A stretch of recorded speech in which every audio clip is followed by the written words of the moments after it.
Yan, update natin ngayon kay ES.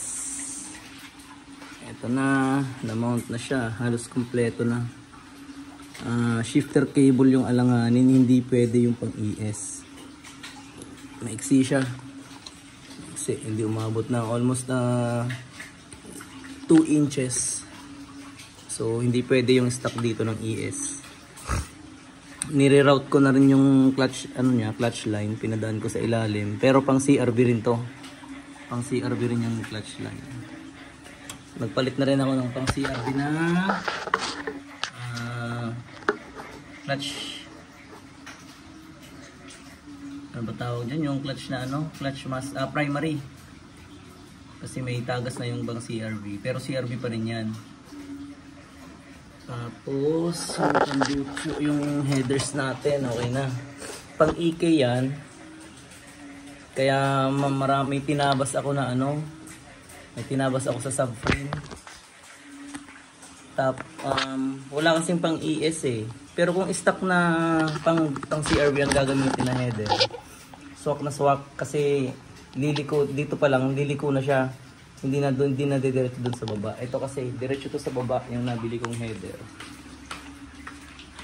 Yan, nabili kong header. Diretso siya sa baba.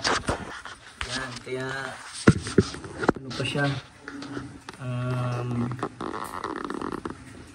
Tumama siya sa subframe. So may tinabas ako ng konti sa subframe. Pero kung stock na header, liliko na yun. Doon pa lang parte, liliko na siya. Kaya swak dito yung sa CRB. Tapos eto yung wheel bearing na lang ang inaantay ko.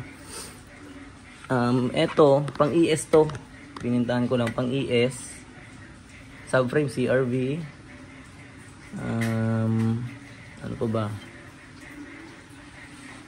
bali yung condenser natin tinatry kong i-fit itong pang CRV pero alanganin kasi dito masyadong malapit yung fittings, hindi pwede. So pang ES ang gagamitin natin na condenser. Yung sa akin kasi gumagana pa naman pero may UP na yun dito. Kaya maghahanap na ako ng online na ipampalit o kaya sa Shopee. Meron sa Shopee ako nakitang tig 2,000 plus lang. Tapos ito na, nakabit na rin natin yung bagong Japan Surplus pala na bagong order natin na Japan Surplus. So, okay na yung niya. Bali, pinutol lang dito yung pinutol ko lang. Nilagyan ko na lang ng rubber. Pinutol lang kasi ito yung sa CRB na mounting. Dati kasi pababa may tornilyohan yan dito. So, yun, pinutol ko na lang. 2 tornilyo na lang yan. Isa, tapos ito, isa. Dalawa. So, yun. Sturdy na rin naman siya. Tapos nagkabit tayo ng panibagong fuel line. Yung stock ni ES, pinaliko ko na lang dito. Kasi ang fuel system pala nito ni K20 dead end siya, wala siyang return. Pwede naman to, di ko pa naigpitan ito. Pwede ka dugtong din doon, pabalik dito sa isa. Doon. Tapos ito i-blind mo na, iba-blind na lang din to. Kaso makalat pa. Ganun yung nakita ko sa internet na wala na, na lang, isa na lang yung dito. Ayan, yung ginawa kong linya papunta ron. Tapos dito maglalagay tayo ng gauge. Yung fuel regulator gauge niya. Para malaman natin yung fuel pressure. Tapos ang aircon natin, yun gagamitin na lang talaga siguro natin yung pang ES, yung dating linya ng ES, para hindi na tayo magpapa-customize ng linyada. So pagagapangin na lang ulit na naman dito.